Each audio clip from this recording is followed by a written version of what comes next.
नमस्कार, मैं हूं सिरांधा और आप देख रहे हैं कुछ तो है। कुछ दिन पहले हमें देश की एक अद्भुत देवभूमि का पता चला। महादेव की उस धरती से एक पवित्र नदी बहती है। नदी की उस तेज धारा के बीच एक ऐसी जगह है जहां पानी की तलहटी से कुछ चमत्कारी शिवलिंग निकलते हैं। चमत्कारी इसलिए क्योंकि किसी शिवलिंग में महादेव की आकृति होती है, किसी में ओम का निशान बना होता है, किसी में शिव का चेहरा दिखता है तो किसी में महाबली हनुमान की शक्ल दिखाई देती है। इस नदी और यहाँ मिलने वाले चमत्कारी शिवलिंग की कथा का जिक्र स्कंद पुराण में भी हुआ है। पुराणों के मुताबिक ऐसे शिवलिंग में साक्षात महादेव का वास होता है। तो चलिए आज उतरते हैं उस नदी में, पानी की गहराई में तलाशते हैं वो शिवलिंग और सुलझाते हैं एक ऐसी पहेली को जो युगों बाद भी एक पहेली है।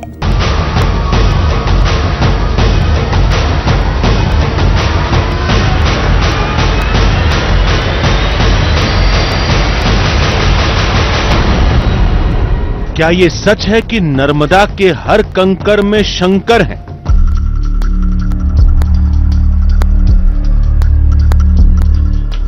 अगर है तो क्या हमें भी वो शिवलिंग मिलेंगे?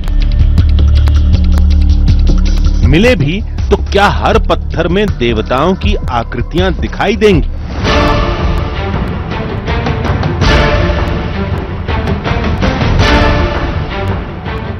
आगे क्या होगा, कैसे होगा, हमें कोई अंदाजा नहीं था। बस निकल पड़े थे एक ऐसी कहानी की तलाश में जो इससे पहले न कभी सुनी थी न कभी देखी थी।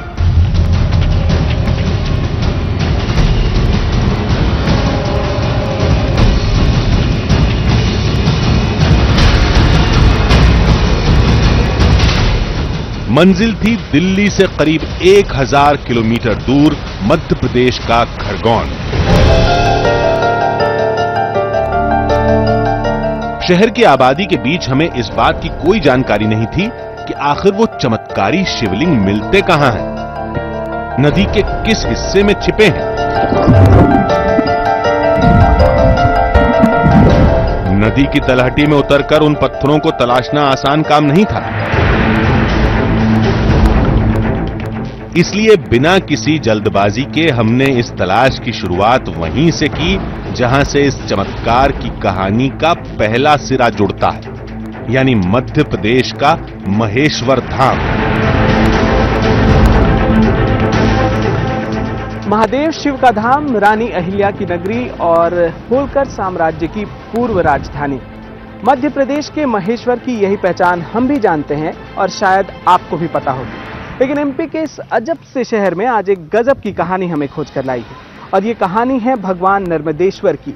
लेकिन ये कहानी हमें नर्मदा के घाट पर किसी मंदिर में नहीं मिलेगी, बल्कि इस कहानी के लिए हमें जाना होगा नर्मदा की गहराइयों में, जहां एक अद्भुत शिव संसार बसता है।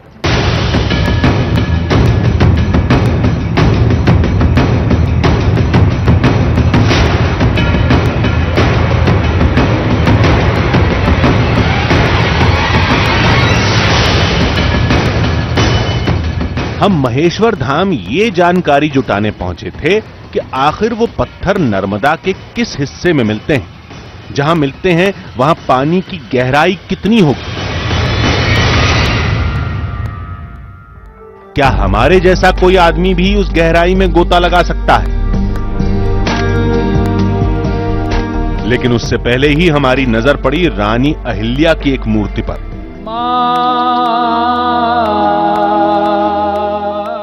जिनके हाथों में एक शिवलिंग था। थोड़ी पूछताछ की तो पता चला कि ये वही नर्मदेश्वर शिवलिंग है जिसकी तलाश में हम यहां तक आए थे। महेश्वर महादेव का धाम है, भगवान शिव की नगरी है और इसी वजह से आप जहां कहीं भी जाएंगे वहां पे आपको शिव के मंदिर ही नजर आएंगे। यहाँ एक नहीं दर्जनों शिव मंदिर हैं और काफी पूजनीय है भगवान महादेव। लेकिन महादेव के बाद इस शहर में जिसकी पूजा की जाती है वो है महारानी अहिल्याबाई होलकर, जिन्हें यहाँ देवी अहिल्याबाई होलकर भी कहा जाता है। अहिल्याबाई होलकर को एक रानी के तौर पे तो पूजा ही जाता है, लेकिन साथ ही साथ उन्हें एक ऐसे शिव भक्त के रूप में देखा जाता है जिन्हें खुद महादेव ने दर्शन दिए थे। मान्यता है कि महारानी अहिल्याबाई होलकर भी उसी नर्मदेश्वर की भक्त थी, उसी नर्मदेश्वर की पूजा करती थी जिसकी तलाश में हम यहाँ तक आए हैं। लेकिन वो नर्मदेश्वर रूप यहाँ पर महेश्वर में नहीं मिलता, बल्कि उसके लिए हमें एक लंबा सफर तय करना है।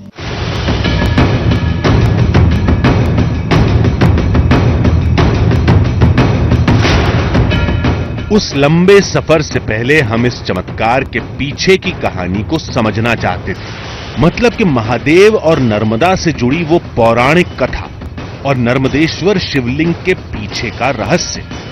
यहां बहुत से लोग मिले जो उस कथा के बारे में बहुत कुछ जानते थे। नर्मदेश्वर जो शब्द है वो नर्मदा और ईश्वर इन दोनों से बना है।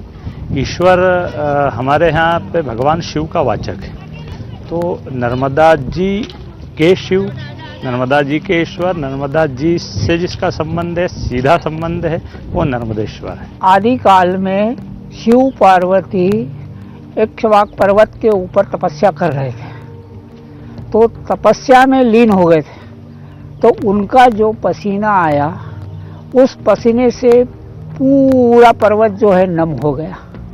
अब वो पर्वत नम हुआ तो उसी से नर्मदा उत्पन्न हुई है। लोगों ने बताया कि पूरे महेश्वर में सिर्फ नर्मदा नदी से निकले उस शिवलिंग की ही पूजा होती है। हमें भी यहाँ के हर मंदिर में सिर्फ वही चमत्कारी शिवलिंग नजर आए। हमने इतना कुछ देख लिया था, इतना कुछ सुन लिया था कि दिल बेकाबू होने लगा था। हम जल्दी से जल्दी अपनी तलाश शुरू करना चाहते थे।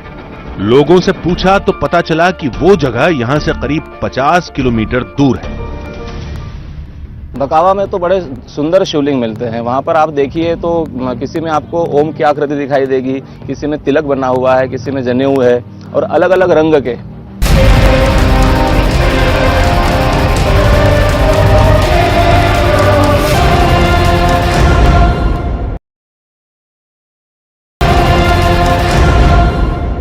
आप देख रहे हैं कुछ तो है।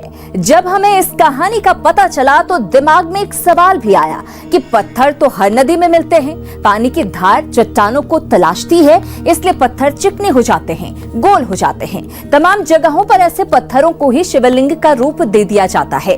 फिर नर्मदा नदी में ऐसा क्या खास है?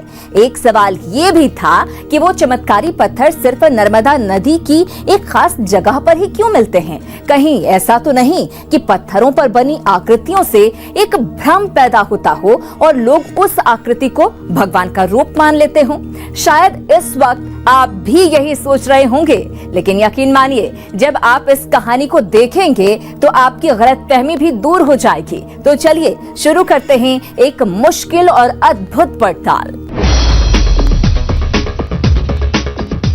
बकावा पहुंचने से पहले हमें बहुत सी चेतावनियां मिली थी, लेकिन बेकरारी इतनी ज्यादा थी कि हमने उन चेतावनियों की भी परवाह नहीं की और करीब 1 घंटे बाद हम बकावा में नर्मदा नदी के किनारे पहुंच गए। सोचा पानी की धार में हम खुद उतरेंगे और उस चमत्कारी पत्थर को अपने हाथों से निकाल कर लाएंगे। पानी के अंदर की हर तस्वीर हमारा वाटरप्रूफ कैमरा कैद करता रहेगा। पानी की साफ धारा के बीच हमें तमाम पत्थर दिखाई दे रहे थे, लेकिन शायद ये वो शिवलिंग नहीं थे जिनकी कहानी हमें सुनाई गई थी। सोचा थोड़ा आगे चलते हैं, शायद वहां कुछ मिल जाए, लेकिन आगे धारा इतनी तेज थी कि खड़े रहना भी मुमकिन नहीं था।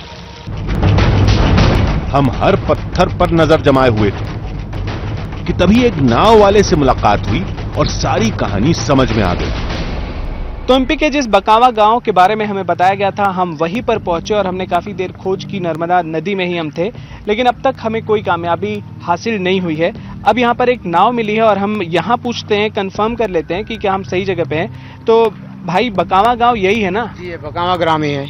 अच्छा, तो नर्मदेश्वर शिवलिंग के लिए हम लोग दिल्ली से आए थे, तो क्या यहीं पे नर्मदेश्वर शिवलिंग मिलता है? जी नहीं, आपको यहीं पे नहीं मिलेंगे, आपको उधर मिलेंगे आगे। अच्छा, यहाँ पे नहीं मिलते ना? जी नहीं। कहाँ मिलेगा? आपको उधर मिलेंगे आगे। तो उसके लिए आपको उधर चलना पड़ेगा। हमने उस नाव वाले की सलाह मान ली। वो हमें एक ऐसे शख्स के पास ले जा रहा था जो अब तक नर्मदा नदी से सैकड़ों शिवलिंग निकाल चुके हैं और शायद इस तफ्तीश में हमारी मदद भी कर सकते थे। नाव के सहारे हम पास के गांव पहुंचे। और गांव के बीचों बीच एक बड़े से मकान के बाहर हमारी मुलाकात हुई मिश्री लाल शाह से। मिश्री लाल शाह एक आश्रम चलाते हैं और तमाम गोताखोरों की मदद से नर्मदेश्वर शिवलिंग को निकालते भी हैं, जिसकी तमाम निशानियां आज भी उनके घर पर मौजूद हैं। यहां मौजूद हर शिवलिंग की अपनी कहानी, अपनी खासियत है। मिश्री लाल ने बताया कि वो हमें भी नर्मदा की गहराई में ले चलेंगे और हमारे कैमरे के सामने ही शिवलिंग को निकाल कर दिखाएंगे। लेकिन उससे पहले उन्होंने कुछ ऐसे चमत्कार दिखाए जो हमारे लिए किसी अजूबे से कम नहीं थे। और एक शिवलिंग को देखिए, यहाँ पे हनुमान जो है वो शिवलिंग की पूजा कर रहे हैं, ऐसा नजर आ रहा है। ये सारे वो शिवलिंग हैं जो नर्मदा नदी से निकाले गए हैं। हमें एक शिवलिंग दिखाया गया जिसमें हूबहू वैसी ही आकृति थी जैसे महादेव के माथे पर होती है, यानी वो तिलक जिसे पुराणों में त्रिपुंड कहा जाता है। कहीं ओम का निशान था, कहीं अर्धचंद्र था, कहीं भगवान गणेश थे, तो कहीं जनेऊ की आकृति।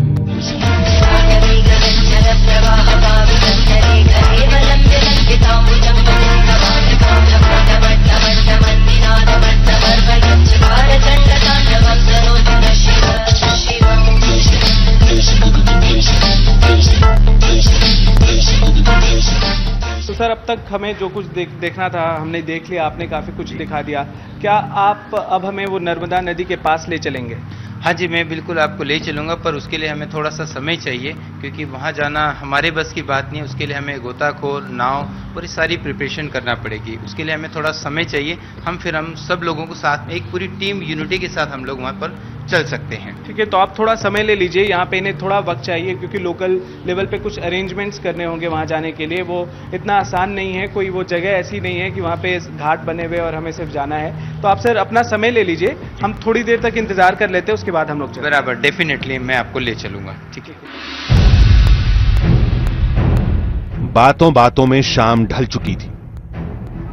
मिश्री लाल के मुताबिक शाम के वक्त नर्मदा के तेज बहाव में उतरना खतरनाक था, इसलिए हमारी तफ्तीश शुरू हुई अगली सुबह।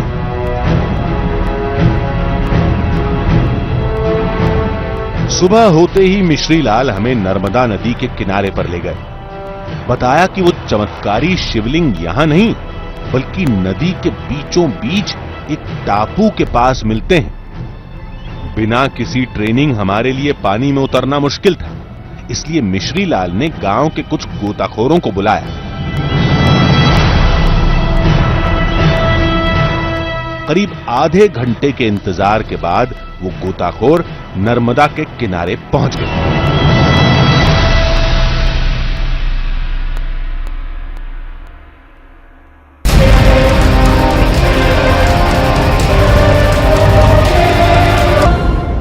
आप देख रहे हैं कुछ तो है।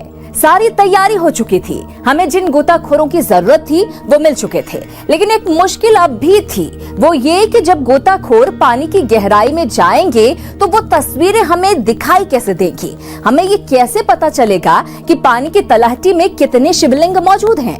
हमने थोड़ा दिमाग चलाया और फैसला किया कि हम अपना वाटरप्रूफ कैमरा गोताखोरों के साथ भेजेंगे, जो पानी के भीतर की हर हलचल को कैद करेगा। और यकीन मानिए, जब वो तस्वीरें सामने आई तो हमारे पैरों तले जमीन खिसक गई। हम नर्मदा नदी के किनारे पर थे। वो टापू आंखों के ठीक सामने था।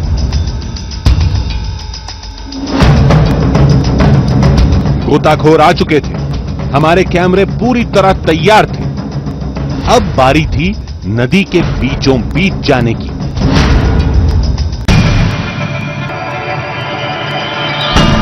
एक बड़ी नाव पर हमारा सफर शुरू हुआ। हम थोड़ा ही आगे बढ़े थे कि पानी के अंदर हमें कुछ पत्थर दिखाई दिए। इन पत्थरों का आकार किनारे पर मिलने वाले पत्थरों से थोड़ा बड़ा था। हमने अपने वाटरप्रूफ कैमरे के जरिए इन पत्थरों को देखने की कोशिश की, लेकिन तभी हमें बताया गया कि ये पत्थर शिवलिंग के आकार के जरूर हैं, लेकिन इन्हें नर्मदेश्वर शिवलिंग नहीं कहा जाता। यहाँ गहराई बहुत नहीं है, लेकिन धार इतनी तेज है कि कोई नीचे उतर नहीं सकता। लेकिन फिर भी देखिए चारों तरफ वो पत्थर दिखाई दे रहे हैं। शाह जी, क्या ये वही पत्थर है जिन्हें नर्मदेश्वर कहा जाता है? हाँ जी, ये वही पत्थर है जिनको नर्मदेश्वर शिवलिंग कहा जाता है। वैसे तो नर्मदा जी का हर कंकर शंकर होता है, बाकी हमें और कुछ अद्भुत शिवलिंग की अगर खोज करना है तो हमें और आगे उस टापू पे जाना पड़ेगा। तो जो शिवलिंग की हम लोग बात कर रहे थे, ये वो शिवलिंग नहीं है? हाँ जी, ये अभी वो शिवलिंग नहीं है। जो हमें नर्मदेश्वर शिवलिंग और जो हमें आकृति वाले शिवलिंग की खोज है वो हमें उस टापू पे मिलेंगे। तो अभी हमें काफी दूर, हाँ, अभी हमें काफी दूर सफर करना है। चंद मिनटों के सफर के बाद हम नदी के बीच बने एक टापू तक आ गए।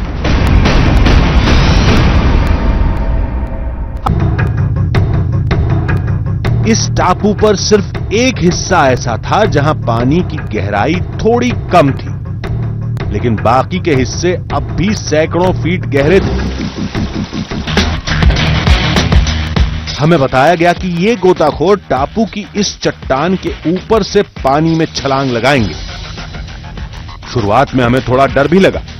दिल में सवाल भी उठा कि किसी इंसान का पानी की गहराई तक जाना खतरनाक भी हो सकता है। हमने गुजारिश भी की थी कि अगर खतरा ज्यादा हो तो हम कोई दूसरी तरकीब भी लगा सकते हैं। हम अपने वाटरप्रूफ कैमरे को पानी के अंदर भेज सकते हैं। लेकिन बताया गया कि गांव के ये गोताखोर कई बरसों से पानी में छलांग लगा रहे हैं।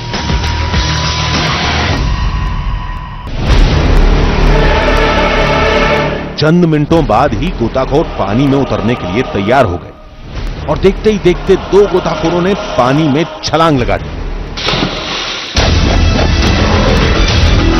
देखते ही देखते कुछ और गोताखोर भी पानी में उतर गए। हमारा एक कैमरा बाहर से ही पानी की हलचल देखता रहा और दूसरा कैमरा नदी के अंदर की तस्वीरें कैद करता रहा।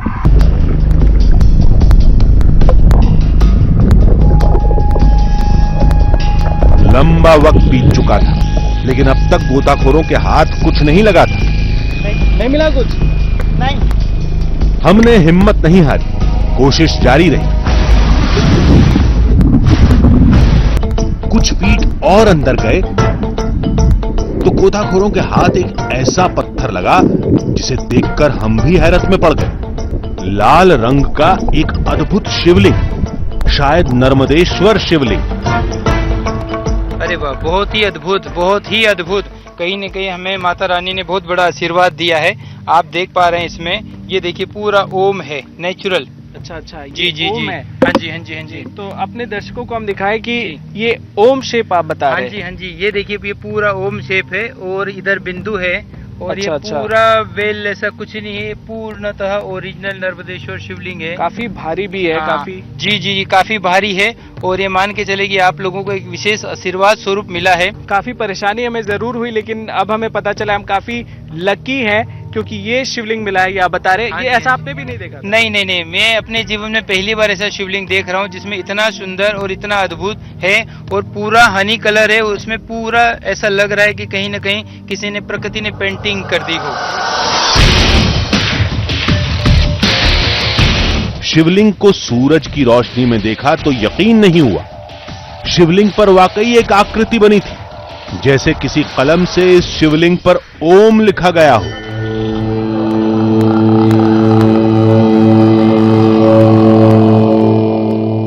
पहले तुमने कभी ऐसा देखा है शिवलिंग? ये शिवलिंग जैसा तुम लेकर के आए हो, ऐसा शिवलिंग तुमने देखा है कभी? नहीं देखा, मैंने नहीं देखा आज तक। नर्मदा नदी से निकाले तमाम शिवलिंग हमारे सामने थे, लेकिन उस सवाल का जवाब हमें अब तक नहीं मिला था कि आखिर शिवलिंग पर बनी आकृतियों का मतलब क्या है। क्या वाकई ये महादेव का चमत्कार है या फिर विज्ञान का कोई सिद्धांत भी है जिसे लोग अब तक नहीं समझ पाए। हमने नर्मदा नदी से जुड़ी कुछ जानकारियां जुटाई। पता चला कि शास्त्रों की इस कहानी का जवाब भी शास्त्रों में ही छिपा है। एक विशेषता है हमारे शास्त्र में, जो कि मैं वो भी चूंकि बात बता दूं, पुराणों की बात है। गंगा जी में डाली गई अस्थियां वो उसके अंदर का जो तत्व है उसको पानी में परिवर्तित कर देता है, गला देता है। लेकिन नर्मदा जी के जल का ये प्रभाव है कि वो अस्थियां पत्थर का रूप ले लेती है, और चूंकि वो जल चूंकि रव करती है इसलिए इसका नाम रेवा यानी टकराती हुई जाती है। तो ये एक आकृति को निर्माण करती, चूंकि इसको वरदान है कि मैं उसके अंदर रहूंगा, तो ये शिवाकार बना देती है। क्योंकि शिवपुत्री है, शिवा है, इसलिए वो शिवाकार बना देती है। मतलब ये कि नर्मदा नदी में पानी का बहाव दूसरी नदियों से काफी अलग है।